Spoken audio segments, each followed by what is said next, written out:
Hello and welcome. I am your host, Jacob Brothers, and joining me as always is the wonderful Erica Sadora. Erica, how are you today? I'm doing great. How are you doing today? I'm doing doubly great, and something that's doing even greater is our show. For this week in the queue, we have the Women of Color Esports Tournament. Then we're going to be talking about esports putting smaller colleges on the map, and we're going to hit you with our famous preview review. And we'll be rounding out the show with a UNLV versus Colorado State University Overwatch game review. All that coming up in your week of on campus. Don't go anywhere. Welcome back, Checkpoint on Campus. Jacob Brothers is still here. Erica Sadora is still there. And we are here to be talking about the Women of Color Esports Tournament. So, Erica, what do we need to know? There's plenty for you to know because this is actually the first Women of Color tournament, and it is being held by the Black Gaming Association as well as the Athena Alliance CLT. This will feature games like NBA 2K and Valorant, but it will also hold a mixer for women who are interested in more esports opportunity. This is a monumental piece in esports because we are not only honoring the diverse females in the esports industry, but we are giving more opportunities for women who are looking to get into the industry. This event will take place Saturday, March 19th, and the games will begin 2 p.m. to 6 p.m., and the mixer will actually be from 6 p.m. to 8 p.m. Awesome. And so this will be taking place, in Charlotte, North Carolina. And another interesting piece of this event is that there's going to be a mixer that's held to connect high school and collegiate women of color across the country with a Black, Latina, Asian, Native American corporate partners, leaders in the gaming and esports industry, offering opportunities of internships, jobs, mentorships, that kind of a thing. And highlighted during the event mixer will be keynote speaker Kimberly M. Starks, and which is a PR firm that specializes in areas of video gaming and wellness. And it's interesting. I feel like recently we have seen a lot more of these kinds of events popping up. There has been a lot of color events. There have been a lot of women events. And so I guess my question to you, Erica, and I hate to be that guy asking that question, but really, but in an ecosystem where that kind of representation has been a problem for decades, are things finally starting to actually go in the right direction? You know, a couple shows ago, maybe like 3, 4 months ago, we featured the Game Hers event, and we Mhm. asked a similar question. And I think from 4 months ago to now, I think it's way better. There's less competitive skill between women, but I think men are starting to respect women more in the industry, not only because of our skill, but I mean, there's no reason not to, right? We've been in Right. this industry for as long as esports has existed, and it's great that we're finally comfortable enough to host events like this, to have like a female only event and to honor ourselves for just being great. Yeah, like people are people. Who'd have thought, right? So it's cool Seriously. that there's events that can highlight different kinds of people, and it's all interesting in its own right just from that. And so again, this will be happening. This will be happening on March 19th. So tune in to check it out. It's going to be a really cool event, and I hope we see more of these events. Coming up next, we're going to be talking about esports putting some unique colleges on the map. Coming up after this. Hello, once again, friends. Your two favorite hosts are still here. In this segment, we're here to talk about esports leveling the playing field, something that I've always loved about collegiate esports. One of the most interesting things when I explained collegiate esports to people is how it shook up college entirely. The schools who matter no longer mattered, and the schools who didn't matter now mattered. It's one of the coolest things, I think. And so we're here to just touch on three schools where traditionally there was not much happening, and then esports happened, and it altered their trajectory. So the first school we're going to talk about is Champlin College. They didn't have any varsity sports until varsity esports. The school itself has less than 5,000 students. They just added their varsity esports program recently. They streamed their first varsity event in early February, which was Valorant. And the live stream was their biggest live stream event the school has ever seen. It did more than any live stream graduation, any live stream, any of that. It was Mm. collegiate Valorant. And I love that so much. And even like in that stream, the college admin was in that live stream to like talk to kids who might want to join the school. So like it's just that wave that we've talked about of esports could actually get kids to go to your school, and Champlin College was showing that right out the gate. Erica, who else do we have to talk about? We have Miami University, which is actually placed in Oxford, Ohio, which is a little silly, but this is not a small school at all. These guys have actually been trendsetters in esports for a very long time. Their first teams launched in 2016, and they were the first esports varsity program to have a topped rank everything. Basically from COD, Hearthstone, Smash, Overwatch, Rocket League, and even Valorant to this day. They have pretty high marks. Their Overwatch team ranked #1 in 2017, and in 2019, their league and Overwatch team won a statewide tournament. Yeah, and last but not least, we're going to talk about Glenville State College, a school with 1,599 students in 2020. They are ranked #1 in their conference in the GSC Smash Team Tournament. Um, and it's great. I just love random schools that are just really good at one esport, and like that's their claim to fame. It's like, hey, if you want to play Smash Brothers, come to Glenville State College. Like it's just so fun. It's so cool. I love it. And so those are schools that we wanted to talk about, and there's just so many schools that fall into this category. If you're one of them, reach out to us. We would love to talk to you. But there are just so many schools that really found their claim to fame through esports, and it's literally the coolest thing ever. But coming up next, something almost as cool, not as cool as colleges finding their way. We're going to hit you with your preview review coming up after this. Hello and welcome to your review. As you know, you love, we're excited about it. And the main thing I'm excited about is Collegiate Halo. It's popping off. This time I wanted to highlight one of the spiciest divisions currently, which is Northeast 2.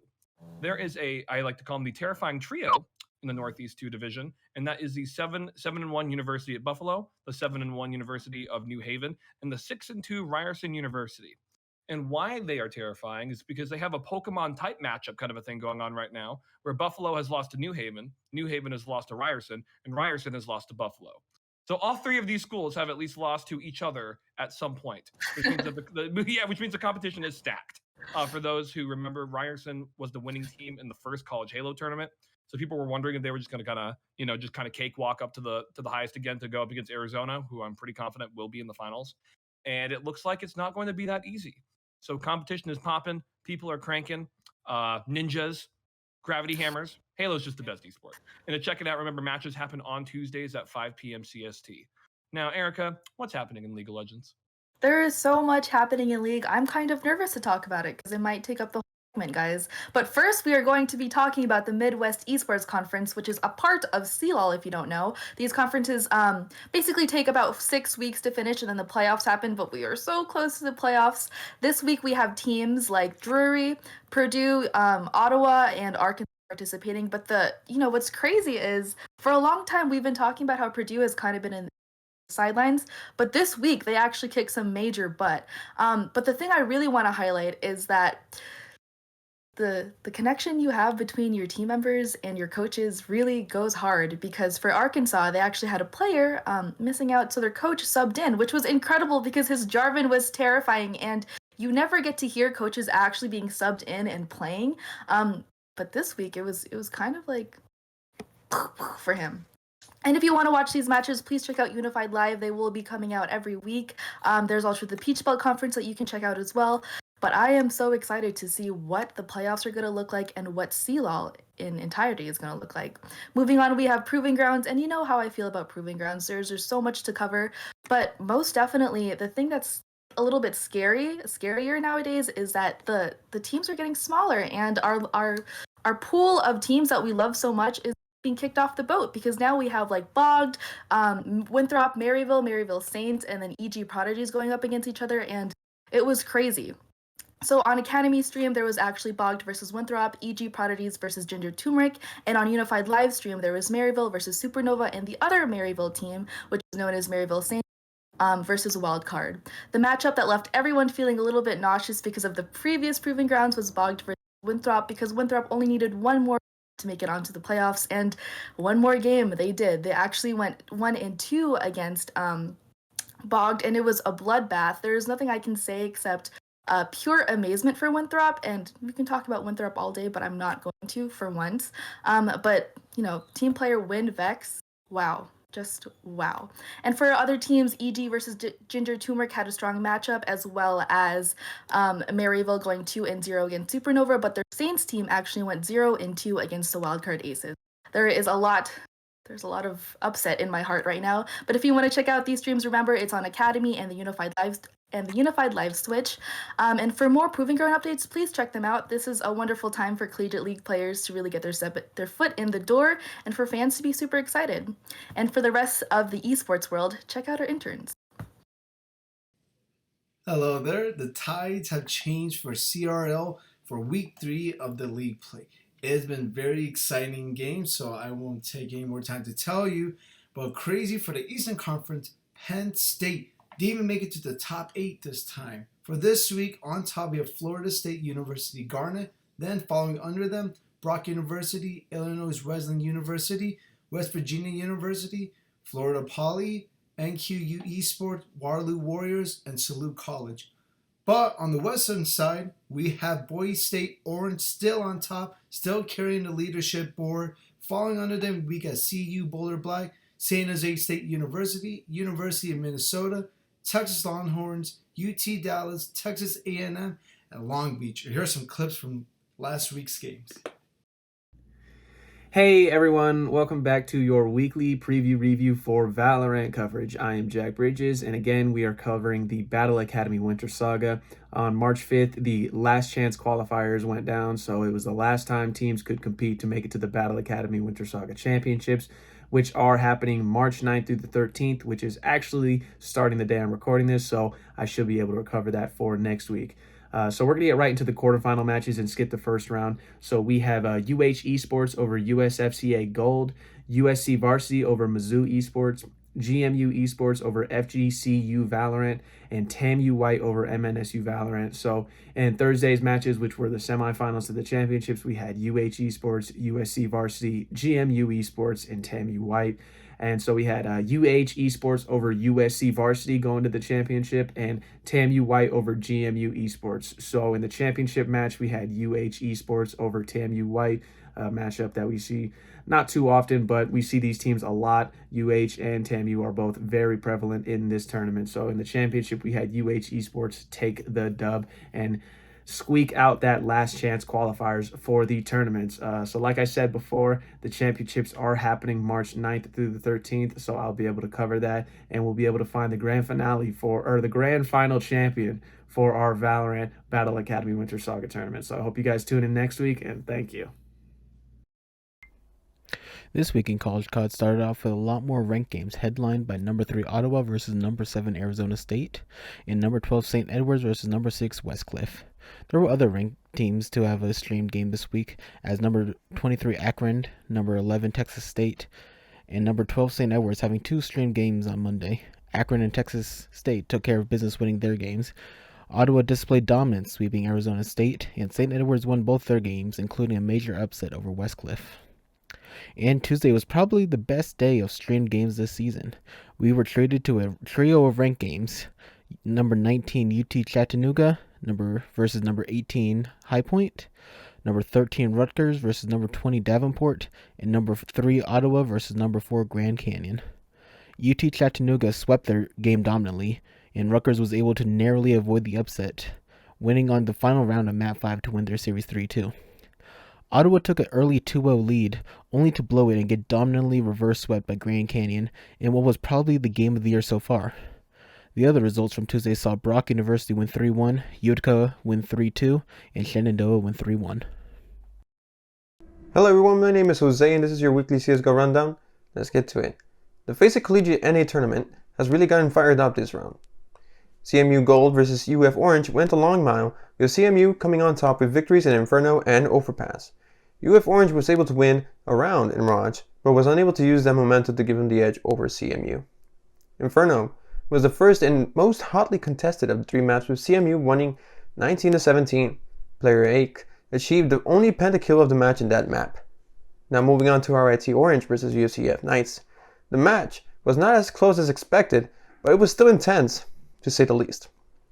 Orange defeated the Knights with a score of 16-9 and 16-8 in Overpass and Dust 2 respectively. It wasn't the matchup we were expecting from 2 high-level teams, but nonetheless, another for RIT Orange. Next up we have and CSGO first versus IUPUI Jaguars. The Jaguars defeated the CS Gophers in Vertigo and Dust 2, but both maps were highly divided in terms of dominance.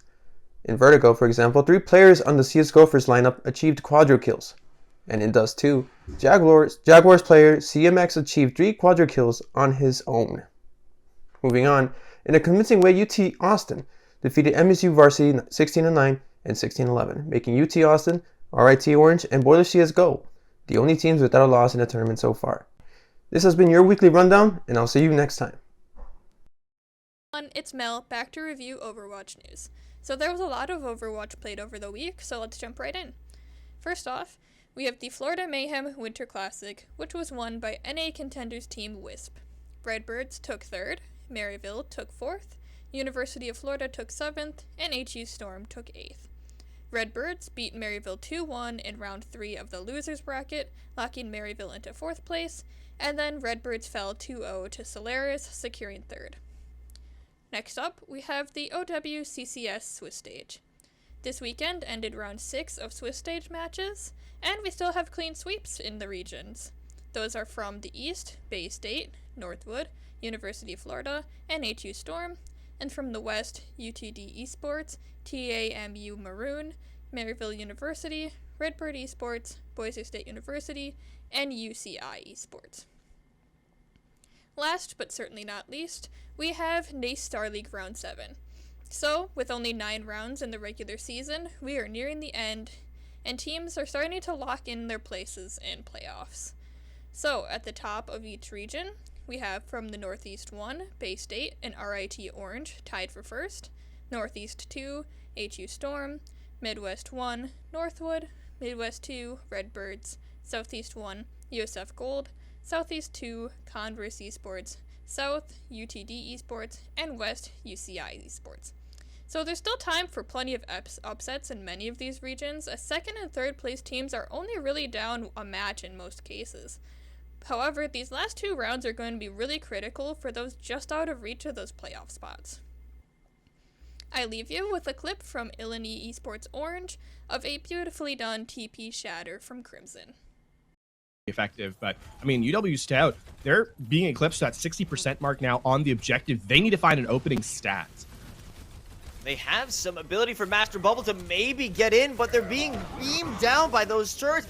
And Crimson with a huge shatter. It denies anyone even access to the objective, and it's another clean cleanup for Illini. Hello, I am here to give you your daily dose of Super Smash Bros. Ultimate, and we're looking at the Collegiate Star League this week. NACE just had round 6 last week, and we have some updated rankings to share with you. First of all, a little shout out to Shawnee State Bears. They are 6-0, and they have been leading the way in their conference, the Midwest Conference. Illini Smash is still killing it with 6 wins, 0 losses so far, so they're continuing to do well and serve that reputation. The Michigan Conference has an impressive top 3. All 3 teams are tied for that top spot. We got Michigan Tech, Michigan State, and Oakland University. Michigan State and Oakland University are no new surprises, but Michigan Tech is really impressing in that top 3 as well, so kudos to them. We also do have University of Houston at the top of the Central Conference with 6-0, so Texas teams again. Bay State is still undefeated in the Northeastern Conference. And looking at the West Conference, which we usually don't do as much, the California State Long Beach is 6-0, leading the way in that conference. And in the West 2 Conference, we have Grand Canyon State University, and both of their teams are doing extremely well, so kudos to them. And lastly, we have UT Austin. Their A team is 7-0 in the Southwestern Conference, and they have the most wins out of all of the teams so far. So we have a lot of impressive wins, a lot of impressive teams, and a lot of these teams are keeping up their reputation, but some of them are not. And we're looking at some of the matches from last week. One I definitely want to talk about, Aquinas Smash played Northwood, and Aquinas won against Northwood. So this is another loss for Northwood, sadly. We saw them lose 2 rounds ago, talked about on the show. So this is a big shocker because we know that Northwood has some really great programs when it comes to esports in general, but I'm hoping that we kind of see a little upturn for Northwood and they get to win a few more of their matches. And Aquinas Smash is moving to 3-3, and they are tied for their wins and losses now. Another up-and-coming match we want to talk about, a little bit in the future, but I think one that deserves the hype. The UT Austin A team is going to face off the B team on March 24th, and currently the A team is doing pretty well compared to the B team, so I think it'll be pretty fun to see what happens in that one. Round 7 of the NAC Star League is coming up, and if you want to watch the matches, you are welcome to hop on Twitch. They are streamed every Thursday at 7 p.m. Eastern and Pacific time. That's your preview review. Coming up next, we're going to be talking about UNLV taking on Colorado State in a thrilling matchup after this. Hello for the last time this week. Jacob Brothers is still here. Erica Sador is still there. We are joined by a new friend of the show. We are joined by Kevin Ludwitz. Kevin, thank you so much for coming on. Thank you for having me. Absolutely. And Kevin, you're here to talk to us about a little Overwatch game I between am. UNLV and Colorado State. So when you're ready, go on ahead. All right. So last week we saw UNLV versus CSU, and that's what I'm here to talk about. So this game began with a match of control on Lijiang Tower. UNLV came out the gate pretty strong. We saw some really good teamwork and a lot of skilled playing. And through all of this, UNLV ended the match with a pretty oppressive lead and a well-deserved win. Coming into the second match, we saw a game of hybrid played on Kings Row. This match was a little bit closer. CSU started the match as the attackers, and after capturing the point, CSU moved along the escort pretty quickly, initially facing a little resistance because UNLV was regrouping from defending the point. As CSU neared the escort objective, they were met full force from UNLV though, and through this, we got a pretty intense battle from both teams, and UNLV was actually able to stop the push and turn the tides next round, getting their escort past where CSU had. Last game we saw, or the third match, was an escort game on Dorado. UNLV was really dominant and finished up the game forcefully, winning this with much less resistance than the previous.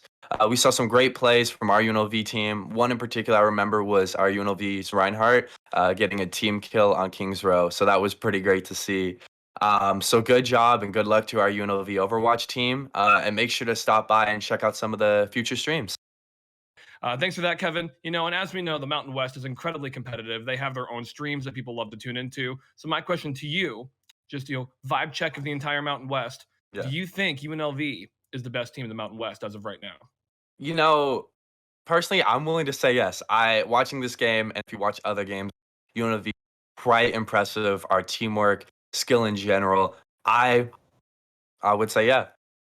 All right, there you go. And I'm inclined to think so too, and time will Yeah. only tell. So, Kevin, thank you once again. And with that, that is our show. Thank you so much for watching. If you like what you see, remember we have more stuff going up on Checkpoint XP almost every day. So, check us out. And remember that we always and forever will love you. You guys have a great week.